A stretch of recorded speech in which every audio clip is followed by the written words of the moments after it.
الرحیم ادعو الی سبیل ربک آمنت باللہ صدق اللہ العظیم وصدق رسولہ النبی الامین الکریم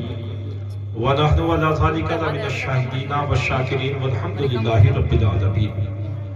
آپ حضرات نے ساری باتیں سماعت کر چکے ہیں کہ پروگرام کب ہونا تھا، کب نہیں ہوا، کب ہو گیا، اور جتنی تیزی سے پروگرام آگے چل رہا ہے وہ باتیں بھی آپ حضرات نے سماعت فرما دی، اور بار بار یہ بھی سن رہے ہیں کہ علماء کرام کی فہرست لمبی ہے، لہذا بڑی تیزی کے ساتھ میں تھوڑی سی بات آپ حضرات کے گوشے گزار کرنا چاہتا ہوں۔ تیزی کے ساتھ میں دونوں عالم کے مالک و مختار شافعی روز شمار، ہم بے سہاروں کے سہارا، ہم بے کسوں کے کس، حضور احمد مجتبی محمد مصطفیٰ صلی اللہ علیہ وسلم کے مقدس بارگاہ میں بآواز بلند درود پاک پڑھنے اللہم صلی علی سیدنا و شفیعنا مولانا محمد بارک وسلم صلاۃ و سلام علیک یا رسول اللہ صلی اللہ علیہ وسلم۔ جیسا کہ تمام حضرات معلوم ہے سبھی حضرات کو کہ یہ ماہ ربیع الثانی کا مقدس مہینہ ہے، جس کو عرف عام میں بڑی 11ویں شریف کے نام سے بھی جانا جاتا ہے، اور ہماری نسبت سرکار غوث اعظم رضی اللہ تعالیٰ عنہ سے ہے، اور نسبت بڑی اہم چیز ہے۔ میرے نبی فرماتے دنیا میں جو جس کے ساتھ محبت کرے گا حساب و کتاب اسی کے ساتھ میں ہوگا۔ دنیا میں جو جس کے ساتھ محبت کرے گا آخرت میں اس کا حساب و کتاب اسی کے ساتھ میں ہوگا۔ اور پیارے آج سمانے والے کہتے کیا پیر پیر پیر پیر کرتے رہتے ہو؟ سنیں آپ حضرات اپنے ذہن کو حاضر کر کے، حضرت بایزید بستانی رحمت اللہ تعالیٰ علیہ ارشاد فرماتے ہیں، پکار کر کے کہتے ہیں میں ایسے ایمان کے پیچھے کبھی نماز نہیں پڑھتا، ایسے ایمان کے پیچھے کبھی نماز نہیں پڑھتا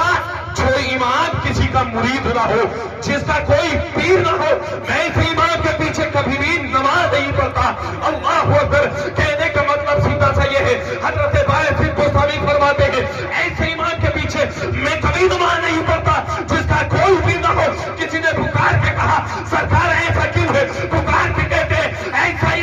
اے زمانے والوں سن لو، ارے جس کا خود کا کوئی پیشوا نہ ہوگا وہ میری پیشوائی کیا کر پائے گا؟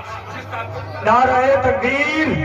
نعرہ رسالت، مسلک اعلیٰ حضرت قاری محمد اعظم صاحب قبلہ اور ہمارے اہل سنت پکار کر کے کہتے ہیں میں ایسے ایمان کے پیچھے کبھی نماز نہیں پڑھتا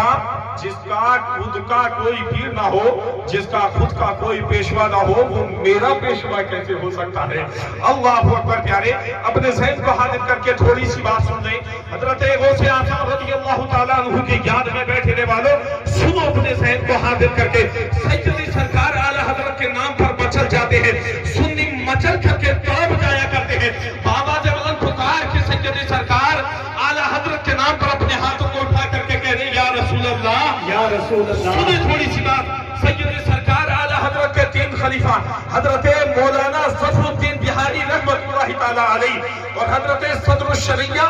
مولانا امجد علی رحمت اللہ تعالیٰ علیہ اور تیسرے خلیفہ سید نعیم الدین مراد آبادی رحمت اللہ تعالیٰ علیہ۔ سیدی سرکار اعلیٰ حضرت کا معمول یہ تھا آپ رات کے وقت میں بیٹھتے، تینوں خلیفہ بیٹھ جایا کرتے تھے، کتابیں کھول کر کے فتوے لکھا جایا کرتے تھے، کتابیں کھول کر کے کچھ تحریر کا کام کیا جاتا تھا، کچھ کتابت کا کام کیا جاتا تھا، لیکن کبھی کبھی ایسا ہوتا، سید نعیم الدین مراد آبادی کہتے کبھی کبھی ایسا ہوتا کہ شام کا وقت ہوتا، ہم کتابیں کھول کر کے بیٹھے، سیدی سرکار اعلیٰ حضرت پکار کر کے کہتے چلو کتابیں بند کرو باقی کا کام کل ہوگا۔ اللہ اکبر، تینوں کے تینوں خلیفہ کئی مرتبہ ایسا ہو گیا، سوچنے لگے آخر ایسا کیا معاملہ ہے، ہم بڑی محنت سے کتابیں کھول کر کے بیٹھتے ہیں، لیکن عالم یہ ہے سیدی سرکار اعلیٰ حضرت کبھی بھی پکار کر کے کہتے ہیں اے لوگوں کتابوں کو بند کرو، یہ بچا ہوا کام کل کیا جائے گا، بچی ہوئی کتابت کل کی جائے گی، بچے ہوئے مسئلے کل لکھے جائیں گے۔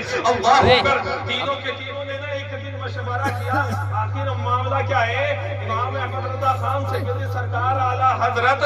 اچانک سے ہمیں بھیج کیوں دیا کرتے ہیں، یہ معاملہ سمجھ میں نہیں آیا۔ اللہ اکبر، کوئی بات پوشیدہ ہو تو ہر شخص کے دل میں یہ چاہت ہوتی ہے یار اس بات سے پردہ اٹھے، آخر معاملہ کیا ہے؟ سیدی سرکار اعلیٰ حضرت جب بھیج دیتے تو تینوں نے ارادہ کیا کیوں نہ ایسا کریں کہ آج رات کو دیکھیں آخر سیدی سرکار اعلیٰ حضرت ہمیں بھیجنے کے بعد میں اپنے کمرے میں کرتے کیا ہے؟ ایسا بہت سارا ہوا کرتا ہے، بہت معاملے ہوا کرتے ہیں، گھروں پر بھی ہوا کرتے ہیں، مسجد کے اماموں کو بھی لوگ ڈھونڈا کرتے دیکھے تو صحیح امام صاحب کر کے رہے کمرہ بند کر کے، لیکن سنے سیدی سرکار اعلیٰ حضرت نے جب تینوں کو بھیج دیا، تینوں نے ارادہ بنا لیا، آج دیکھے تو صحیح آخر کمرہ بند کرنے کے بعد میں امام احمد اللہ خان فاصلے بریلوی کرتے کیا ہے؟ اللہ اکبر، اور رات ہوئی امام احمد اللہ خان نے اپنے دروازے کی کنڈی لگائی، دیواروں کو بند کر دیا، جب دروازے کو بند کیا، چراغ کو بجھا دیا، روشنی کو بند کر دیا،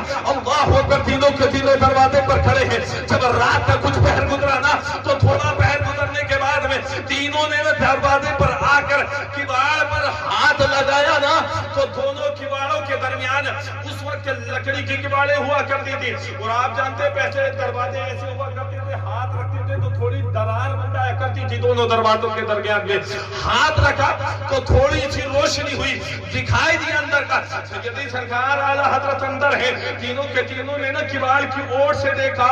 تو چراغ بجھ گیا،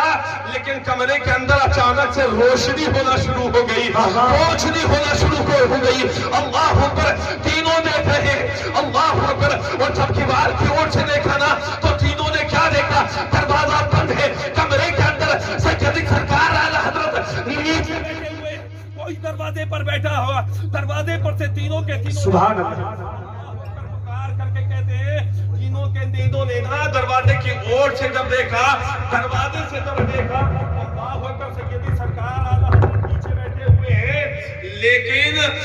سیدی سرکار اعلیٰ حضرت نیچے بیٹھے ہیں، بستر پر کوئی ہے جو لیٹا ہوا ہے، آرام کر رہا ہے، بستر پر لیٹے ہوئے تھے، سیدی سرکار اعلیٰ حضرت رحمت اللہ تعالیٰ علیہ نیچے بیٹھ کر کے قدموں کو دبا رہے ہیں، پیر دبا رہے ہیں، اللہ اکبر، جب فجر کا وقت ہوا نا دروازہ کھولا تو تینوں کے تینوں دروازے پر کھڑے تھے، امام احمد رضا خان فاصلے بریلوی نے ارشاد فرمایا، اے لوگوں کر کیا رہے تھے دروازے پر کھڑے ہو کر؟ اپنے خلیفہ سے کہا دروازے پر کھڑے ہو کر کے کیا کہہ رہے تھے؟ اللہ اکبر، جب اتنا کہا نا تو تینوں نے کہا تھا، اے لوگوں یاد رکھنا امام احمد اللہ خان فاصلے بریلوی نبی کی آج سے بڑی محبت کرتے ہیں، تینوں نے کہا اگر سرکار اعلیٰ حضرت نے دیکھ لیا تو سید نعیم الدین مراد آبادی کو آگے کر دیا جائے گا، نبی کے بیٹے کو آگے کر دیا جائے گا، اس لیے جو ان لوگوں کا ایمان تھا، اے لوگوں اگر کسی کا احترام ہو نہ ہو لیکن نبی کی آج کا جو لوگ احترام کر لیا کرتے ہیں، زمانہ پکار کے کہتا ہے لوگوں وہ دنیا میں بھی کامیاب ہے، کل میدان محشر میں بھی کامیاب ہے۔ سبحان اللہ، سبحان اللہ، سبحان اللہ، اللہ اکبر، پیارے تھوڑی سی بات سماعت فرما دیں، پکار کے کہتے ہیں، قدموں کو دبا رہے ہیں، دروازہ کھلا تو تینوں کے تینوں کو جب دیکھا امام احمد رضا خان فاصلے بریلوی نے طلب کر کے کہا کون ہے؟ کیا کر رہے تھے دروازے پر؟ پکار کے کہتے ہیں ہم نے نا سید نعیم الدین مراد آبادی کو آگے کر دیا، اس لیے کہ وہ آل رسول تھے، نبی کے بیٹے تھے، سیدی سرکار اعلیٰ حضرت نبی کی آل سے بڑی محبت کیا کرتے تھے، پکار کے کہتے ہیں ہم نے سید نعیم الدین مراد آبادی کو آگے کر دیا، تینوں نے معذرت کے ساتھ کہا سرکار گستاخی کو معاف فرما دے، لیکن یہ تو بتا دے آخر کمرہ بند تھا، وہ کمرے میں کون تھا جس کے قدموں کو آپ دبا رہے تھے، جس کے پیروں کو آپ دبا رہے تھے؟ سنے آخری بات اپنے ذہن کو حاضر کر کے، ہم جو ہی بزرگوں سے محبت نہیں کرتے، ہم جو ہی کسی کے دامن کو پکڑ کر کے نہیں بیٹھنا چاہتے، ایمان کہتا ہے لوگوں ہم کوئی دیوانے پاگل نہیں ہے، ارے بڑی سوچ کر کے سیدی سرکار اعلیٰ حضرت نے کہا ہے اے لوگوں بڑی سوچ کر کے آپ نے بزرگوں کے دامن کو پکڑا ہے، اس لیے کہ ان کے دامن کو پکڑا تو دنیا بھی سمرے گی، آخرت میں بھی دکھائی دے گی۔ اللہ اکبر، انہوں نے معذرت کے ساتھ پوچھا سرکار گستاخی معاف فرما دے، لیکن یہ تو بتائے کمرے میں کون تھا جس کے آپ قدموں کو دبا رہے تھے؟ تو پکار کے میرے سیدی سرکار اعلیٰ حضرت کی بارگاہ میں سید نعیم الدین مراد آبادی نے کہا نا آخر کون تھا کس کے قدموں کو دبا رہے تھے؟ سرکار اس راز کو کھول دے تو میرے اعلیٰ حضرت کے لبوں سے جملے لکھ لو مسلمانوں، یاد رکھنا جملوں کو بچل کر کے کہہ دینا، اگر زمانے کا کوئی کسی کی بارگاہ میں گستاخی کرے تو کر دے دو، لیکن پکڑ کر کے گریبان کو اتنا ضرور کہہ دینا اے لوگوں ہم جن سے محبت کرتے یوں ہی نہیں کرتے، ایمان کہتا ہے، اسلام کہتا ہے اللہ والوں سے محبت کرو تمہارا بیڑا پار ہوتا ہوا دکھائی دے گا. اللہ اکبر. میرے اعلیٰ حضرت نے پکار کر کے کہا, جب سید نعیم الدین مراد آبادی نے اصرار کیا نا تو پکار کر کے سیدی اعلیٰ حضرت نے کہا, اے لوگو یہ تو بتاؤ جب زمانہ مسئلے پر پھنستا ہے, زمانہ جب عقیدے پر پھنستا ہے, مسائل پر پھنس جاتا ہے تو کہاں آتا ہے؟ پکار کے کہا, سرکار آپ کی دہلیز پر آتا ہے, آپ کی چوکے پر آتا ہے, کوئی فتویٰ چاہیے امام احمد رضا خان کے دروازے پر آتا ہے, لیکن میرے اعلیٰ حضرت پکار کے کہتے جب زمانے والوں کو ضرورت ہوتی ہے میرے دروازے پر آتے, لیکن سن لو جب میں کسی مسئلے پر پھنس جاتا ہوں تو میں کسی اور کی بارگاہ میں نہیں بلکہ بغداد کے پیر غوث اعظم کی بارگاہ میں پہنچ جایا کرتا ہوں, بڑے پیر کی بارگاہ میں پہنچ جایا کرتا ہوں. زمانے کا ضرورت ہو تو میں رہنمائی کرتا دکھائی دیتا ہوں, لیکن جب مجھے ضرورت ہوتی ہے تو میں غوث اعظم کے دامن کو پکڑ کر کے میں چل جایا کرتا ہوں, غوث اعظم کے دامن کو پکڑ کر کے میں چل جایا کرتا ہوں. کسی نے کہا تھا غوث اعظم سے پیغمبر کا پتہ ملتا ہے, غوث اعظم سے پیغمبر کا پتہ ملتا ہے, اور اس پیغمبر کے ملتے ہی ہم کو خدا ملتا ہے, اس پیغمبر کے ملتے ہی ہم کو خدا ملتا ہے. رب ذوالجلال کی بارگاہ میں دعا ہے اللہ کے اہل سننے سے زیادہ عمل خیر کی توفیق عطا فرمائے. پروردگار عالم میرے آپ کی سب کی حاضری کو اپنی بارگاہ میں قبول فرمائے. وما علینا الا البلاغ. السلام علیکم.